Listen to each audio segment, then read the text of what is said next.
Good morning. So, this is a second lecture on safety in construction. So, today's lecture will be primarily on cost of injuries, and so one is there is complete set of costs related to injury, other side you have all costs related to safety.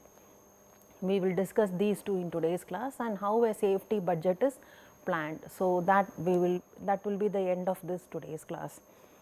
So, accidents always cost a construction organization a great deal, that everyone knows, because there is lot of other issues are disturbed in terms of productivity, in terms of helping the injured worker get his medical facilities and so on, and in a way lot of chaos happens. As a result, there is lot of slow progress in construction site. So, lot of things happen, and accidents always have a great amount of cost to any construction organization.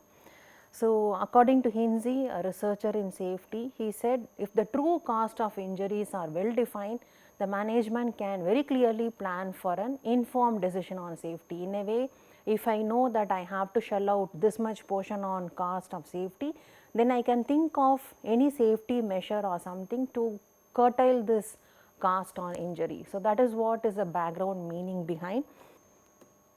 So, keeping workers safe in any construction site always come with an expense. Several people have commented on, okay, if you want to have safe workers, you may have to give them proper PPE, or you may have to give them a safety net and so on. If they are working at heights, you may have to safeguard them in so many ways, then accordingly you have to pay, or you may have to spend on something. Okay. So, safety always comes with some expense, and worker safety cost has some amount of an expense.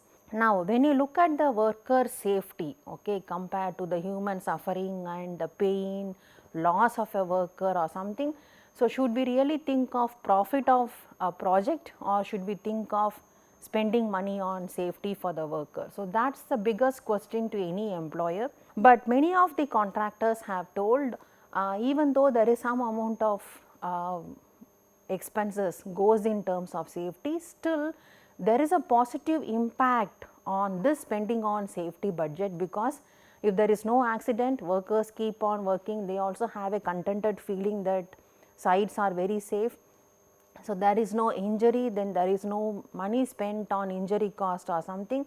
So, some contractors, at least 75% of the contractors have said safety practices have a positive impact in the stand on safety. So, now let us discuss about the true cost of injuries. So, true cost, as you have seen in other cost issues, it has two components predominantly. One is direct cost and the other one is indirect cost.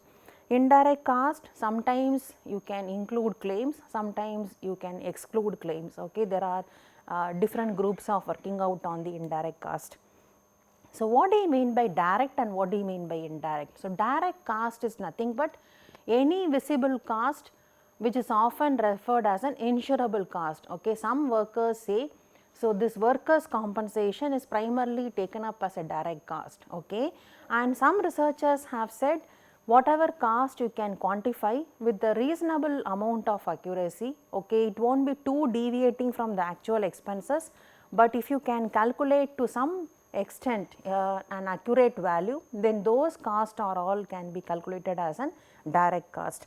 For example, ambulance services, medical and ancillary treatment, medication, hospitalization, disability benefits and lost wages of injured workers, these all comes under direct cost. Let us see that indirect cost. So, all the other costs that are not recovered through insurance coverage, they can all be classified as an indirect cost, or those costs which cannot be quantified that easily with a reasonable accuracy, or it is very difficult for you to go and take out each and every item and then calculate the cost, then it is primarily called as an indirect cost. We will see in detail with examples. Most of the indirect costs can be categorized as being related to the cost of lost productivity, damaged materials, equipment, added administrative efforts and so on. Okay. So, now what about the health and safety program implementations? That also has some amount of cost towards safety. will that be calculated as one of the cost parameter? That is still a question mark I have put, because the spending on safety is never treated as a cost these days. Okay, it is treated as an investment on safety, that we will come back at the end of this class. Then there is something called hidden cost of injury. What do you mean by hidden cost? Is where there is no historical record kept, which implies the pain and suffering of the worker, okay, the loss of a career to the worker because he lost an arm or a leg and he is no longer able to continue his earlier work, his career is totally shattered. So, these all can come under hidden cost of injury, and you will not be able to calculate or quantify this hidden cost. And there is another group of people who have classified as financial cost and social cost. So, financial cost is your direct and indirect cost, what we have seen. To some extent all those can come under financial cost. Social cost is any cost that can result in utilization of national resources. So, what do you mean by national resources? For example, if you involve any government sector people for calculating or for any associated cost, then it primarily comes under social cost. For example, productive years of the injured worker, government support towards medical expenses and hospitalizations. Some government also extends support for all these injured workers in terms of medical expenses. Maybe the employee may pay 50%, the 50% of these expenses will be taken care of by the government. This happens in many countries. Okay. So, the government is also has some component on the cost of injuries. The government regulatory authority, for example, a major accident happened and there is so much of chaos because of some incident that happened in a particular locality, then the government may also extend the support in terms of administrative personnel or authority for inspection, investigation and other scenario. So, that cost can be part of your social cost. The next one is court.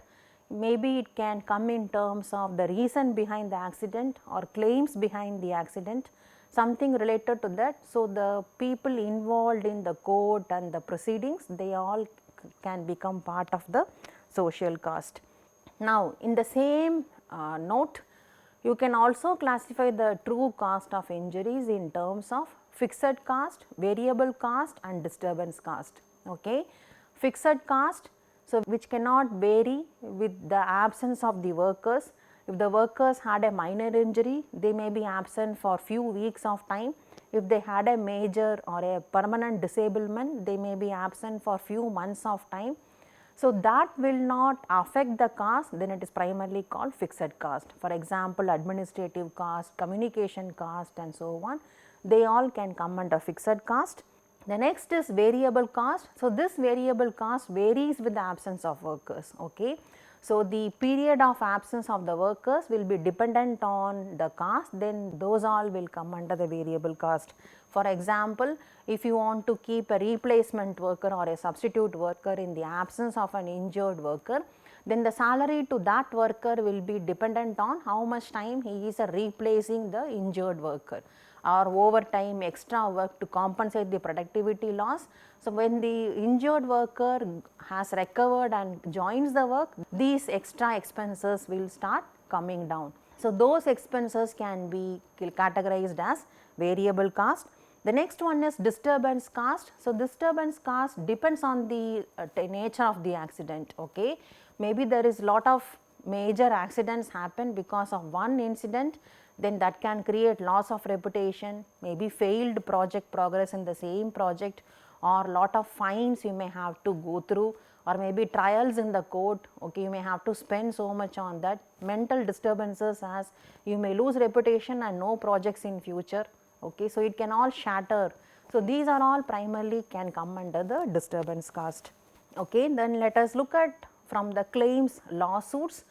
So, there are so many lawsuits which primarily favor the workers, because workers are the one who get injured, okay, and they are the one who does not want to get injured, but unfortunately or fortunately, even though the standards or procedures are made by the top management, still the low level management or workers, they are the one who gets injured.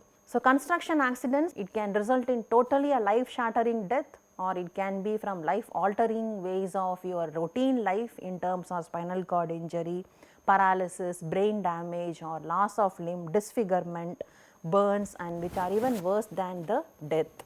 So, if you look at the lawsuits, in one report it was reported a 26-year man who fell from a ladder and suffered a head brain injury, and because the employer had failed to provide him a scaffold and the other PPE supports, so he was compensated almost like 73 lakhs $60,000, okay, which is like a highest compensation recorded in the state of New York. This is the behind. So, your cost of injuries as a result of accident may collapse you in terms of you cannot even think of project profit margins. Now, let us look at the cost related injuries in terms of different sectors, in terms of different the major accidents, minor accidents and so on.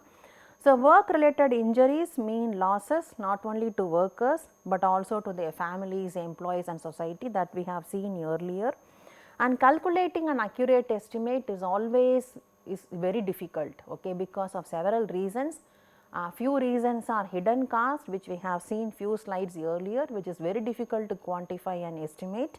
The other one is musculoskeletal disorders, as I told, which is these health issues cannot happen immediately on spot. Some health issues may happen after prolonged exposures, 2 years, 3 years or 5 years and so on. So, to which particular contractor, under whom they were working, under what circumstances, it is very difficult to estimate and then take the claims off. So, that is where it is very difficult to have a reasonable estimate on injuries. If you look at these fatal and non-fatal, okay, if you see fatal claims on injuries is even less compared to the non-fatal, because compared to one fatality you may have at least like 100 or something like that on major injuries, okay, because last class we have seen on the number of ratio between your fatality to major accidents to minor accidents to near misses. So, it varies in hundreds times or it can multiply in tens time, okay. So, with maybe one fatality has happened, you may have at least 20 or 30 major injuries. So, as a result the claims are really high, okay. Now, based on the different levels of skilled and unskilled workers, if you see, the unskilled workers are the one who has a larger amount of fatality and the non-fatal injuries, okay, compared to other sectors, because skilled the workers, they know how to behave safely in the construction site.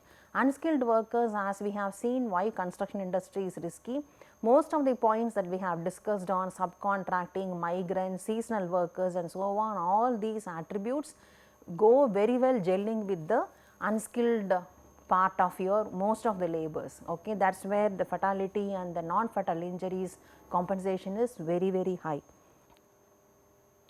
Okay. So, now if you look at the medical facilities and how much was spent, so this was also a data taken from all types of employment in the construction chart book.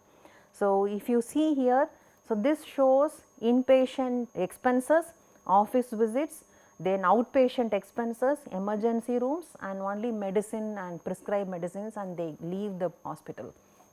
If you see, so inpatient claims are too high and people have spent so much on inpatient claims.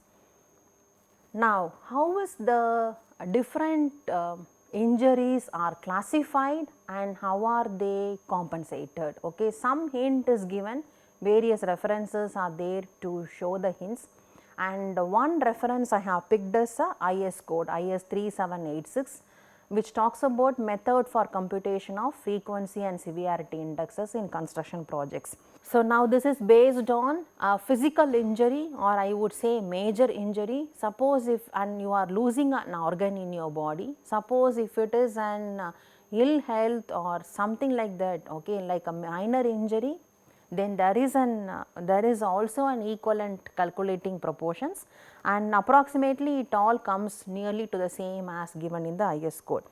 So, the nature of injury is here given as contusion, wounds, fracture, sprain, and these values are given in terms of man hours. Okay, for example, head Contusion 134.4 man hours or 42.7 man hours if it is a wound. Upper extremities, upper part of the body and lower part of the body. So, accordingly you have a values here. So, major injury, this is how the Mandae's laws are given as a guideline. For minor injury you get a different set of guidelines, okay, but every injury is actually compensated. Okay. So, now let us look at different other sources. South African Department of Labour, they have actually had an statement on the different classifications and the compensation paid.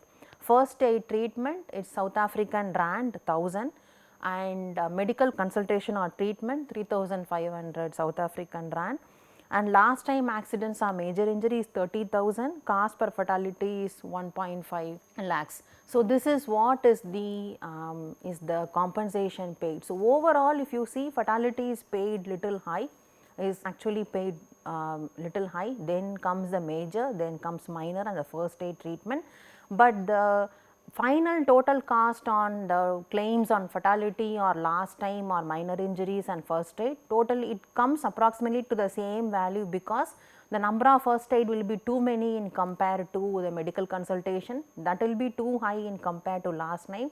So, based on the frequency numbers, obviously you will have all the components equal to the same total values. If you see the percentage of total claims, material handling, slips, trips and falls, being struck by or colliding with an object, accidents involving tools, fall from heights. So, material handling ranks number 1 of total claims, because there are so many claims and you pay so much on the material handling. Slips, trips and falls, second, okay, next in the number of claims. So, like that you have the other one, okay. Fall from heights, it ranks high in the frequency, but if you see in the percentage of total claims, it is not that high and compared to the material handling, okay. Maybe because of the musculoskeletal disorders which comes along with the material handling. So, material handling is little ranking high in the percentage of total claims. Then sprains and strains, again it is the musculoskeletal portion which I am talking about, that is actually taking up more claims. Then cuts or punctures 19%, fracture 11%, contusions 9%, eye injuries is ranking as 5%. Then here let us see the different cost. So far we have seen in terms of fatality, major, minor and so on. So, this is an index on what is the accident prevention cost and what is the accident rates. So, the first pie chart is on accident rates by Project Phrases, and the second pie chart is primarily on accident prevention cost. Okay. So, structures, so more a lot of money has spent on the prevention cost for any structure collapse or something, and if you see the accident rates, structures is ranking high. Okay. So, there is a logical reason also for the connection. So, because structures accidents are too high, so there is also a large amount of money is spent on serious investigation on safety precautions in controlling the number of accidents related to structures. The next is earth moving. Here also you will see lot of safety policies and procedures are all taken up, and earth moving is actually having so much of cost compared to the other cost. Okay, it ranks second. So, accordingly you have the distribution. So, every company can have a pattern on the accident rates and they can shell out on the prevention cost. And so, these are the other costs. So, accident prevention, it can come under safety, or some people also bring it under cost. So, we have discussed that also. Now, the next major portion on cost related to injury in a construction site comes under penalty. Okay.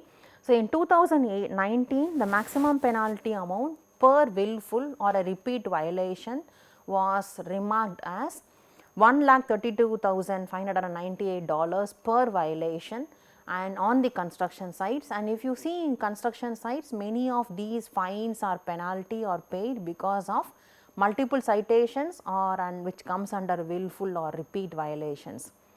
Okay. So, this is also another cost which the company spends in terms of an accident prevention. So, if you look at the categories of different the claims, so fatality full incapacity in the sense completely you are disabled, you won't be able to work even though you are alive, you won't be able to have a job opportunity after the accident.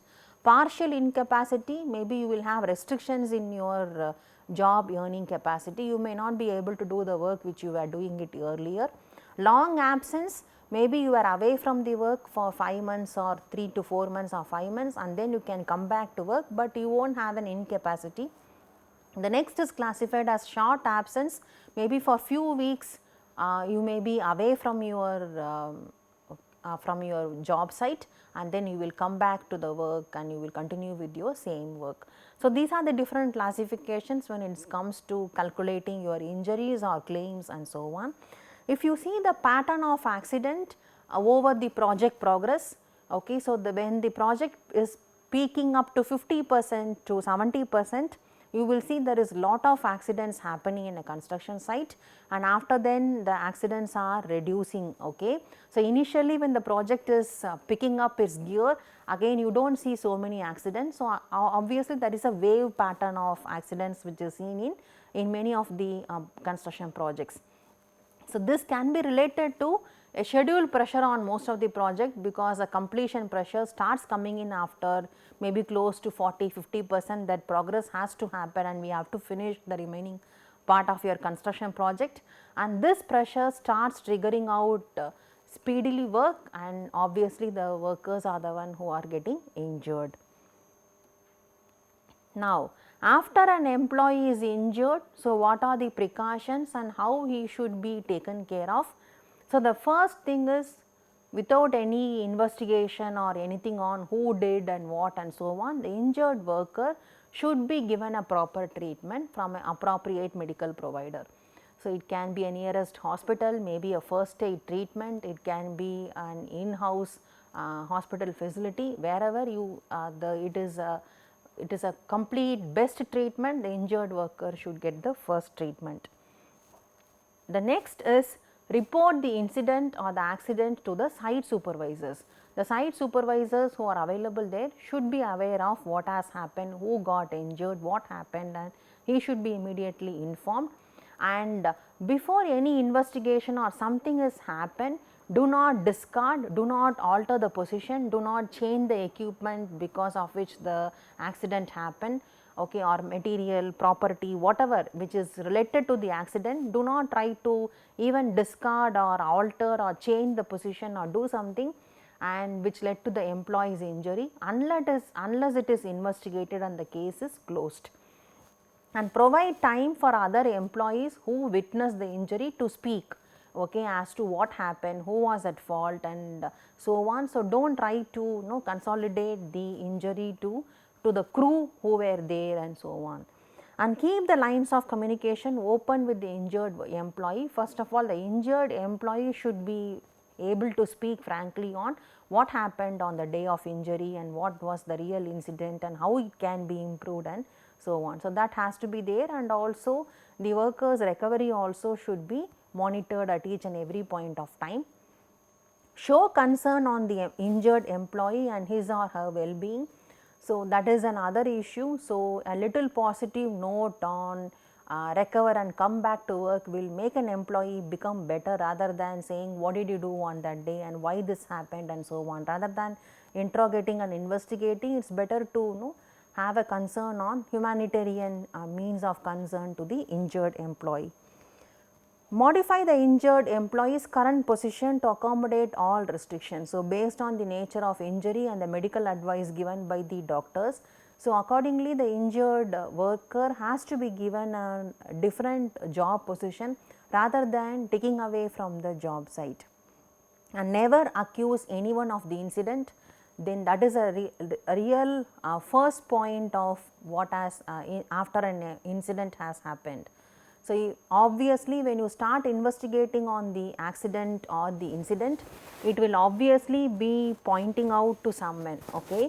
So, it can be a group of employers or it can be an equipment which was at fault, whatever, but equipment will not create an accident on its own. When the equipment is at fault, the employee who is working close by should have reported it or he should not be operating a defective equipment. So, whatever it is, it obviously corners down to one particular or a group of workers. So, instead of that, we should always be in a positive note on seeing to that this accident does not happen again. Keep in constant contact with the insurance carrier to help the worker recovery with peace of mind on the cost of injury, hospital fees and so on. So, now we have talked about the worker who is injured has to come back to work and he has to be given the job. Now we have to discuss about what are the different types of job facilities and what happens once the worker is back to the job. So, the goal of any employer is to bring back the employee to work as early as possible, because keeping the worker away from the job site, actually you may have to, it is like too much of a cost. Okay, you have to bring a new replacement worker, he has to be trained. The next day itself he cannot start his productive work, he has to be given a proper training and space for him to get adjusted with the crew and so on. So, this takes some point of time, and when he picks up the productivity, most of the time the injured worker itself may be ready to come back to work. Goal of our employer is not to just send away the worker who got injured because there is a fault on the injured worker, because he created a loss of reputation to the company. So, that should not be the real goal of an employer, then that will not work out. So, return to work is not punitive. So, because the worker has done something and he has got injured, so it should not be treated in a punishment mode on, so putting the worker back on the same job and making him do whatever the work he has done earlier. So, an alternate duty should be given to respect the work he has done in the last 5-10 years or something, or the sincerity he has shown into the job in the last few years, or his education level. So, everything has to be taken into account in maintaining the dignity of the worker. And positions designed should not be in terms of punishment in mind. What will happen is it will only increase the friction between the employer employee, and it will also increase the claim management problems. Okay. So, until then at least the employer should be in a positive note towards the workers. In the end, so if the punishment mode happens, then the negative energy starts creating and you will not be able to get a productive job, a best job and a peaceful job in future. So, the employer should always think in mind the job should be productive, useful and meaningful at any point of time in the end of the day. So, types of alternate duty. So, number 1, transfer to other job, suppose based on the permanent disablement or temporary disablement, you can shift the worker to another job, but the temporary placement of the injured employee in an existing position and also complying with the medical advisor's limitations. Okay. And accordingly you can keep them temporarily and get all the work transferred to another replacement worker, and then this worker can be shifted. So, that sort of an arrangement is also possible. The same job as earlier, you can also keep the worker in the same job, but you can also remove some segments of the job which the worker cannot do, or we can also put some restrictions onto the worker that he need not do some segments of the job, so that he is still able to finish his job properly. So, placement of the injured employee in the earlier position, but with some elements of the job removed or with restrictions. Then gradual acclimation. So, once the worker is injured and he is in the stage of recovery, you cannot give him an 100% productive job to happen. Okay. So, you may take him for 30% productivity, and after 2 weeks you may expect him for 50% productivity. So, slow gradual acclimation of the worker absorbed into the site, that you may have to think of. So, this is another pattern of putting the employee back to work, and you should also keep in mind the employee is not exerted on the full day workload until he is recovered. So far we have talked about cost of injury, different patterns wherein how the compensations are, how the claims are done and so on, and we have also saw the workers, medical facilities and how they are back to the job, what sort of jobs the workers should be posted and so on. So, most of the issues, claims and so on always target about compensation. So, what do you mean by compensation? And this workers' compensation, when we discussed about direct cost, there are some researchers who said this workers' compensation directly contribute to the direct cost. So, now what do you mean by this workers' compensation and why it is required? Even today in many of the construction sites, the wages for any construction worker in the construction industry is always kept as low as possible, okay, because there is a pressure from other fraternity. So, to keep the wage as low as possible, okay, that happens even now, and this is also achieved, this is also possible, and this is achieved in many construction sites by hiring immigrant workers at low wages for most of the unskilled workers. So, primarily they can be seasonal workers, they can be immigrants, so who will be very ready to do for whatever low wage the employer is willing to give, and hence the workers' compensation came in.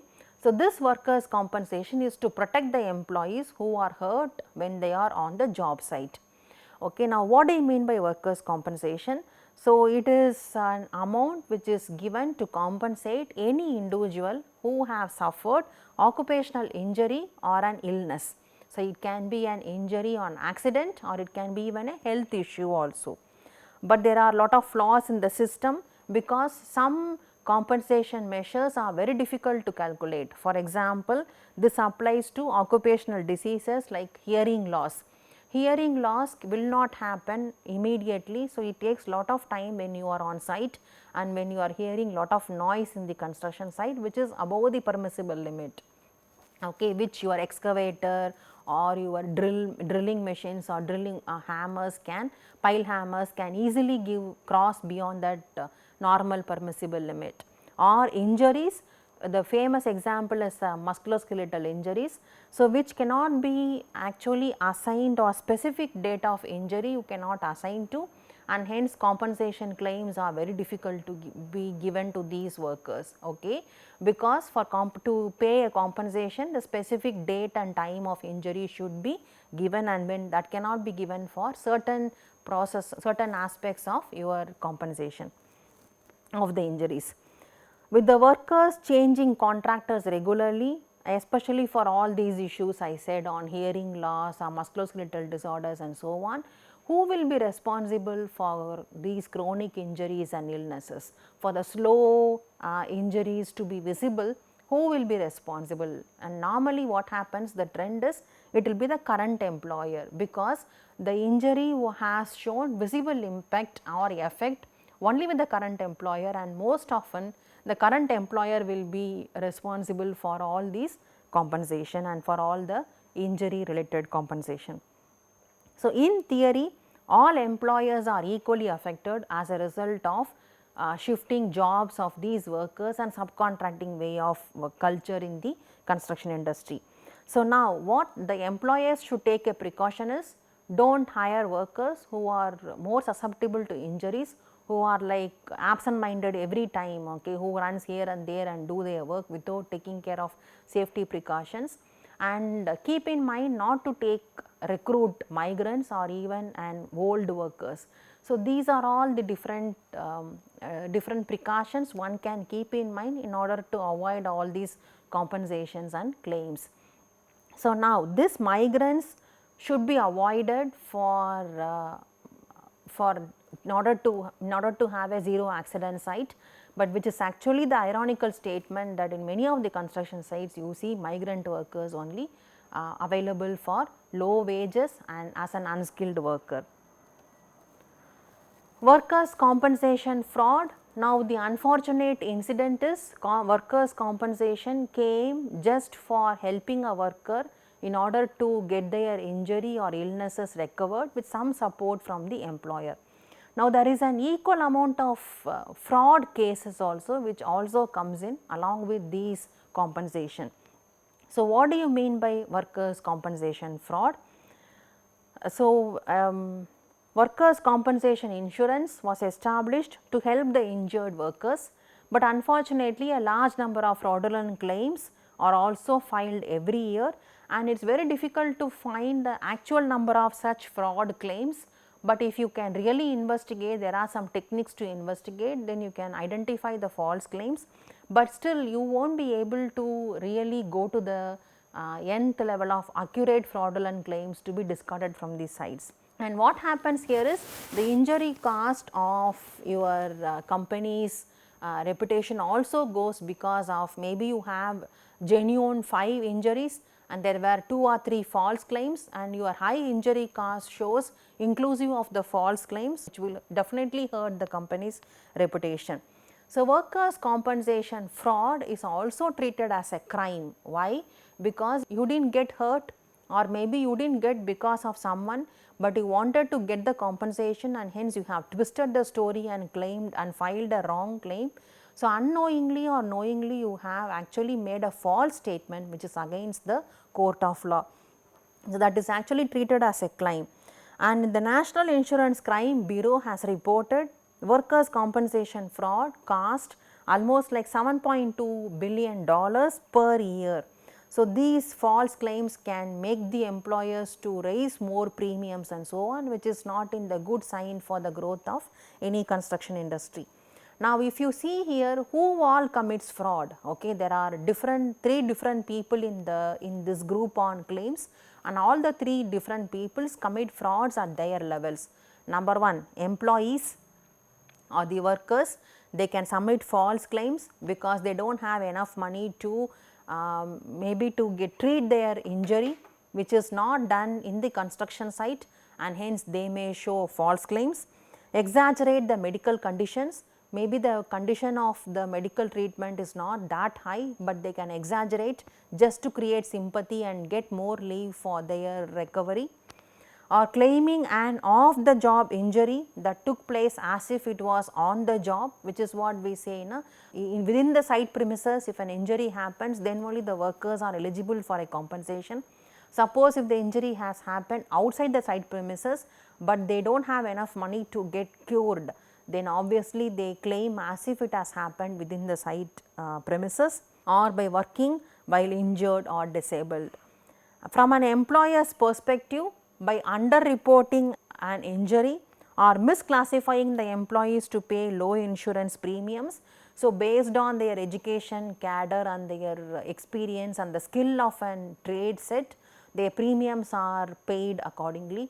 So, what happens is this can make them pay very high on premiums. So, they can misclassify the employers or the workers, so that they can keep their wages low and also they can pay their premiums also low and deduct some portion of the amount from their salary to pay all these premiums, or by failing to have the required coverages. Okay, if an worker is eligible for a specific amount of a coverage, and these employers can curtail that and show a less coverage as well.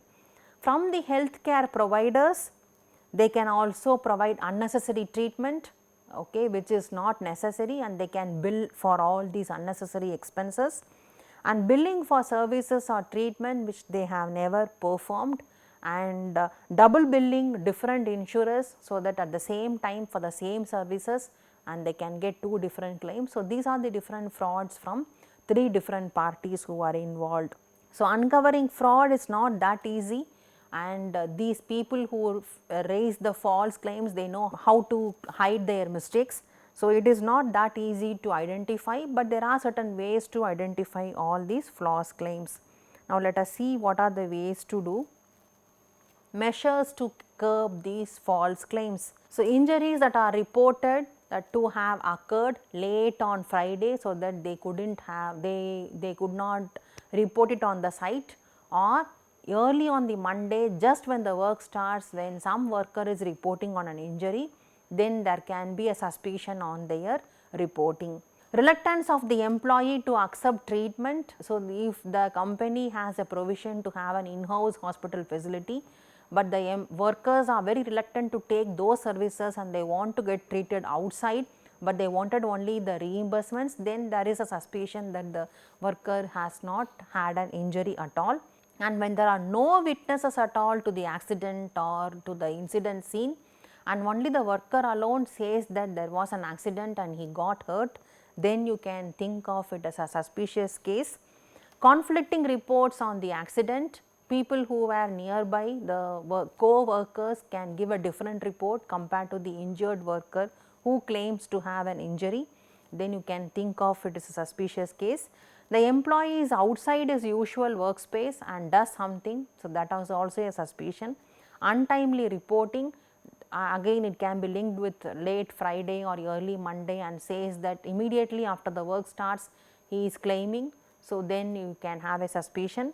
Documentation that shows irregularities or inconsistencies, or the worker has very serious financial problems, then you can really think of there is a suspicion behind. An employee history of frequent job changes or poor attendance record and so on, then you can really think of it as a false claim.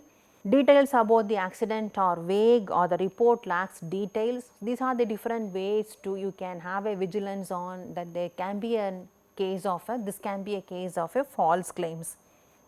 And instead of highlighting all the red flags or red tapes, so we can also think of positive side on promoting these false on in curtailing these false claims. So, you can have a robust screening process and hiring process. You can educate all your workers as to what is the impact on all these false claims, and you can also tell how much it affects the reputation of the employer, so that the worker will know their no mistakes and they will not do a false claims, and build a safety culture, so that does not tolerate a fraud. So, you can promote lot of safety schemes like incentives and so on. So, a worker who does not get injured and who is very safe in the construction sites will be rewarded. So, this can help them to curtail all the false claims, or you can pay them adequate salary so that they are not thinking of all these false claims to meet their medical expenses. So, these are the different ways of doing it. So, now let us discuss about indirect cost. So, last few slides we have talked about direct cost, now we will see about indirect cost. So, indirect cost, so this indirect cost I have to give an example first, then I think it is easy for you to understand what are the different items on indirect cost. Let us assume there is a very large construction site and there are a lot of crews who are working in the construction site and everybody is busy working. Suddenly some accident has happened. It can be a major accident or it can be a fatality, let us not discuss about that, but some accident has happened. Now, what will happen immediately when the accident has happened?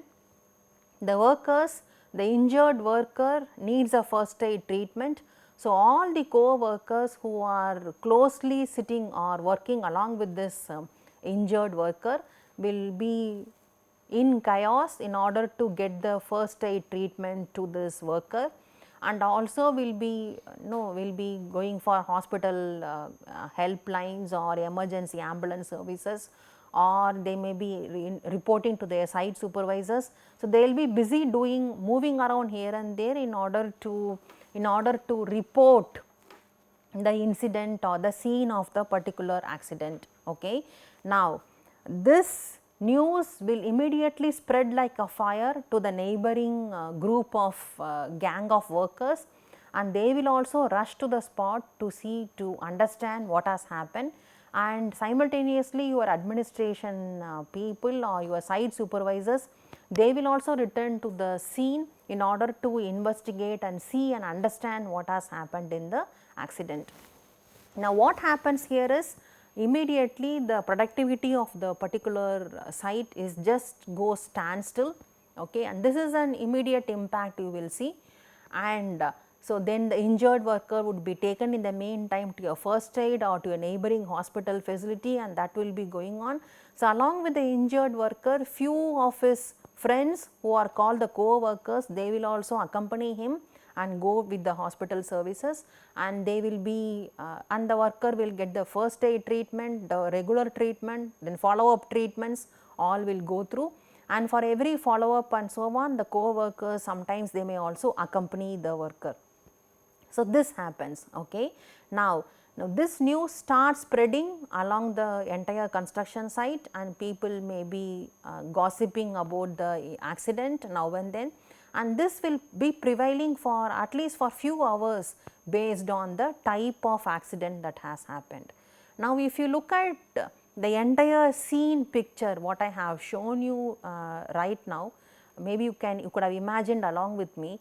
Now, what happens is, so the injured worker has stopped, there is a lot of lost productivity on the day of injury, until he recovers and then comes back to work, obviously his productivity is totally lost, and somebody has to be compensating or replacing him or for his lost productivity. So, there is an extra money spent on to the injured worker apart from his direct medical facilities and so on, which will come under direct cost. Okay.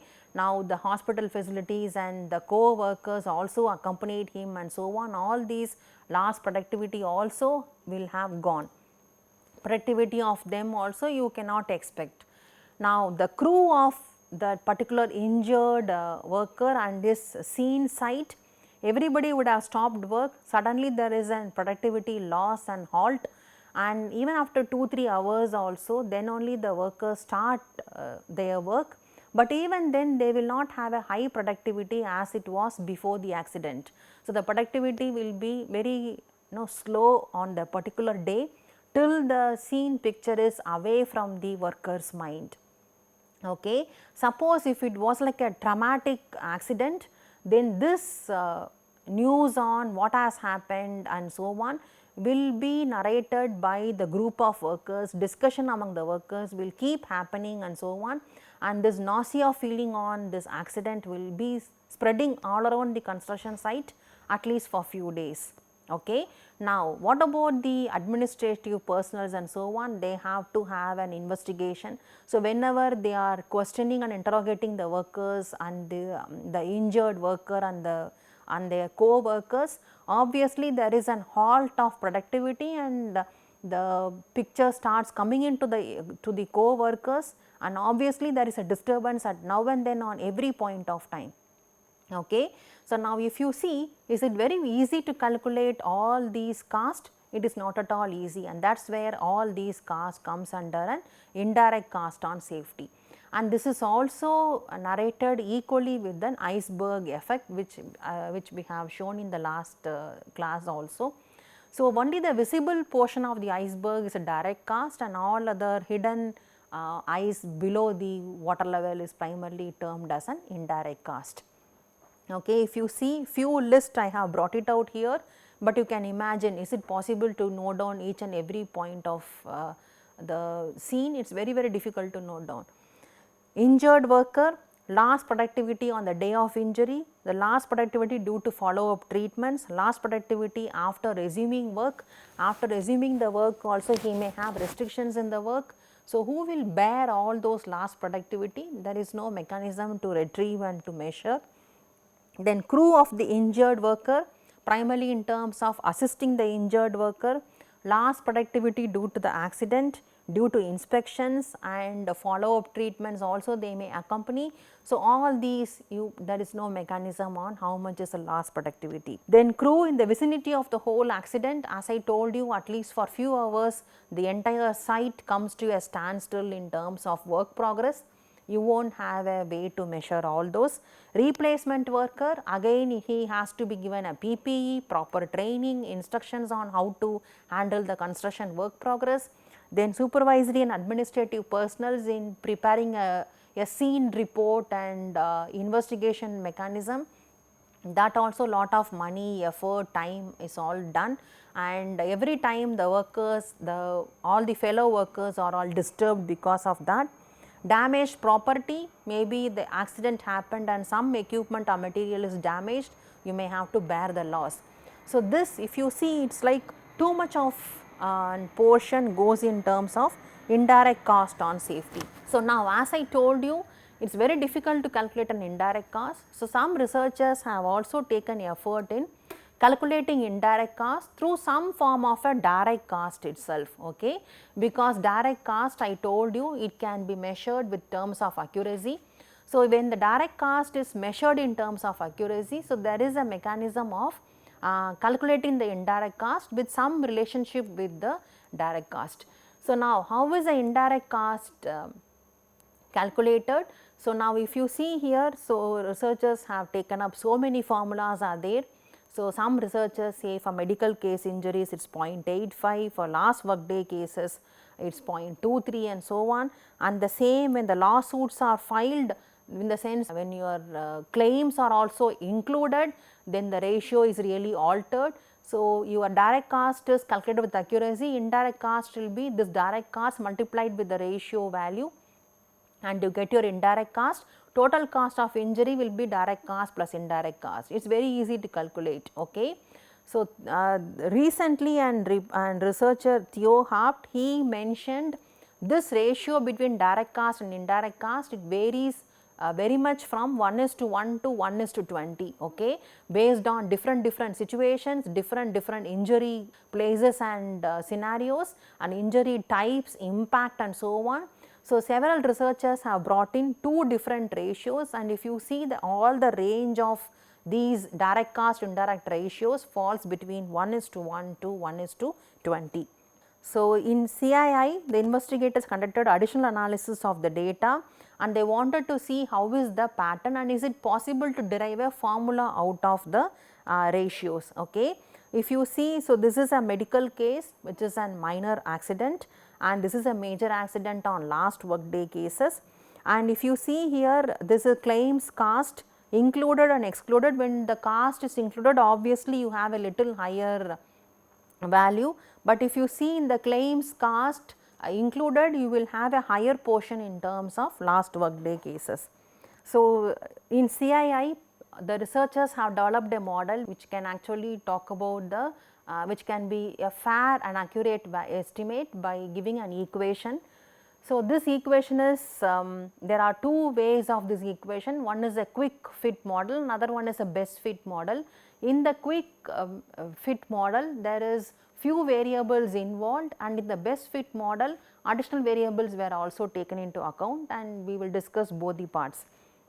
So, in the quick best fit model, indirect cost medical case injuries $150 plus $80 plus $88.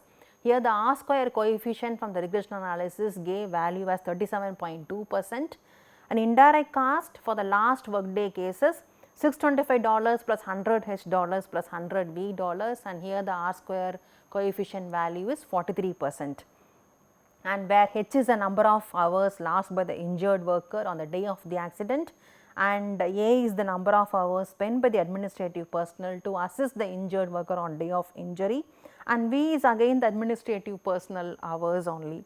Now, the best fit model. So, in the best fit model you have something on the follow up care also, data on follow up care also. So, the equation will be slightly altered. Indirect cost medical case injuries $150 plus $15F plus $30H plus $100A, and here the R square is a 0.79, which implies 79% accuracy. For last work day cases $625 plus $20F plus $20H plus $50V. Here also the R square value is something around 81%. Okay, so which implies the equation successfully explains 81% of the filed indirect cost, field indirect cost of last work day injuries. So, these two models were considered as a best fit model. So far we have talked about the different cost proportions on injuries, whether it is minor, major, fatality, and what are the claims and where the claims are high and low and so on. And we also talked about how to calculate direct cost and how to calculate the indirect cost indirectly. So, that also we have discussed. Now, the next set is planning for safety. As I told you earlier, some companies still treat the expenses spent on safety as a cost of safety only, but planning for safety is never to be considered as an expenditure, because when you are training the workers, the safety norms get indulged into the workers' mind, and the workers try to behave safely. And when these workers are maybe kept in the same company, or even if they move to other companies, they have the safety conscious and the training in their mind. So, you will see some amount of benefits in the long run. So, safety is never treated as an expenditure, and it is treated as an investment on safety, which is like a positive notation on safety. Let us now discuss what is the safety cost and how much is the cost. So, the cost of safety accounted to 3% of the project budget. Some researchers have worked out and they say it is to 3% of the total project budget. So, what are the major costs involved there? First one is staffing cost. Staffing cost implies your site supervisors, safety superintendents and so on, who are project safety director and so on, who are specially appointed in order to see or be vigilant on safe measures in the construction site. The next is training cost. Training cost is to workers, site supervisors, foremen and other people in the construction site in order to know how to handle hazards, how to prevent hazards and so on. So, they are primarily comes under training cost. The next is safety equipments. Safety equipment predominantly is a PPE, and other facilities can include your safety nets, guard rails and so on, which primarily protects the environment and protects the workers. The next cost are safety committee costs, which are not compulsory, but they are voluntary cost. Safety committee cost, so there can be a committee for investigation and other purposes, they all can come under safety committee. Safety promotion and incentives may be your posters, your banners, whatever you put in the safety in the sites, and the incentives to encourage the workers to be safe in the construction sites can also come under incentive cost.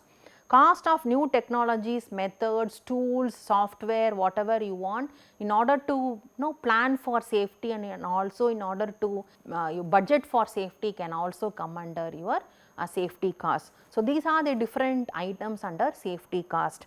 Now, researchers have also said the ratio of occupational health and safety cost estimation in proportionate to your building total building cost, it comes to 5.15%. So, if you look at only the compulsory cost, your staffing, training and PPEs and facilities, it comes to only 1.64%. Okay.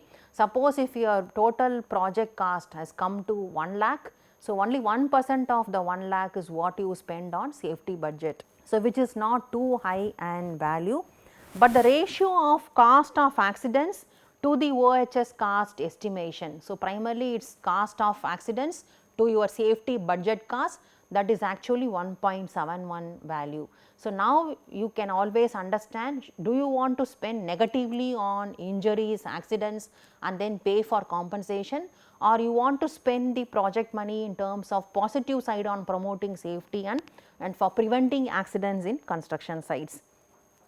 Now, if you look at safety cost, there are so many groups given here: direct cost on safety, direct cost on no safety and indirect cost on safety. Okay. Some researchers have classified all as safety cost, just like your cost of injury which are in safety comes a part of that.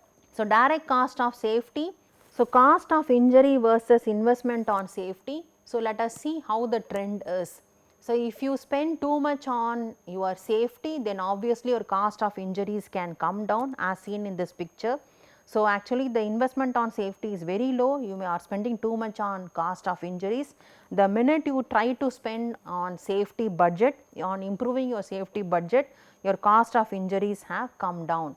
Okay. So, this is level of effort and emphasis on safety, and this is the relative cost of safety measures. At the same time, you cannot spend too much on safety also, because you need to have an adequate profit margin as well.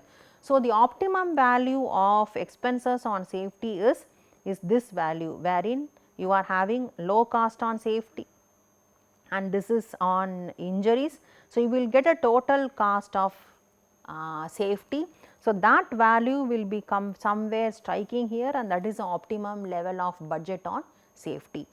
Now, this is a decision tree on expenses on safety. So, management decision on spending of safety, high expenses on safety, low expenses on safety.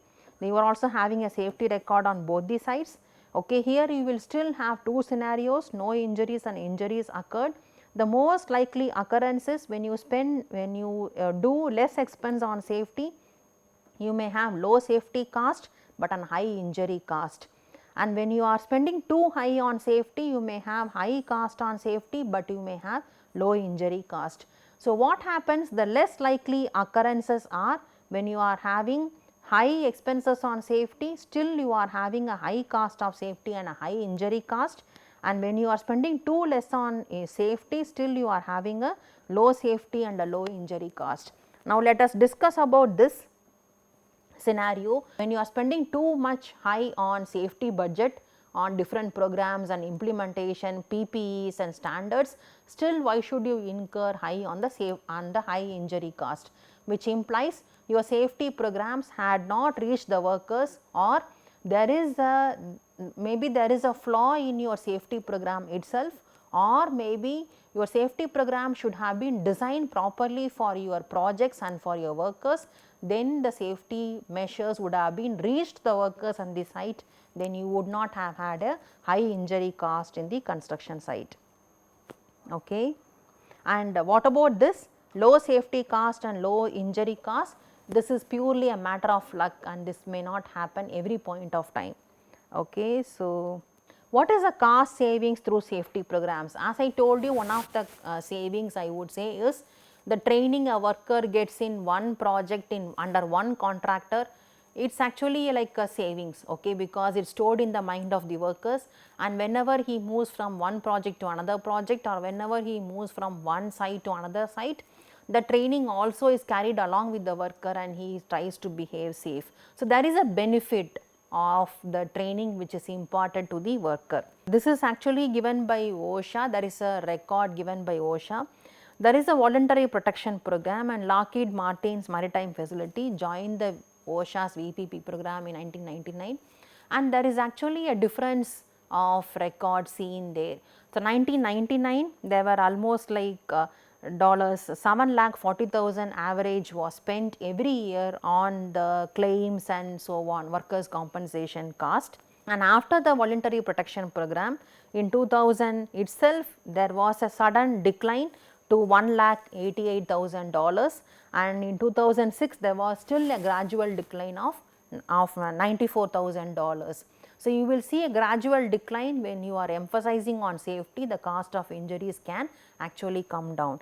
So, in the wrap up, I would just put a nutshell on the wrap up. Spending on workplace health and safety should be seen as an investment and never as a cost. The minute you see it as a cost, then obviously you will not be willing to spend on safety, and obviously you are going to have high cost on injuries. And the other issue is it is better to spend on a positive note on safety rather than pain, suffering and accident and claims all negative side on the cost of injuries. Okay. But the ironical statement, this also I would have discussed earlier, is an injury may or may not happen, but whatever the budget you plan for safety obviously will be happening, because when you plan for PPEs or when you plan for training programs on safety, so those all when you plan obviously you are going to spend that money on safety, but injuries may or may not happen, and it is primarily to the workers who wants to be safe in the construction sites. That is the main reason why the employers are very hesitant in spending on safety, because they always have that thinking that it is the workers who has to be safe in the construction site. So, with this I am stopping here. Bye.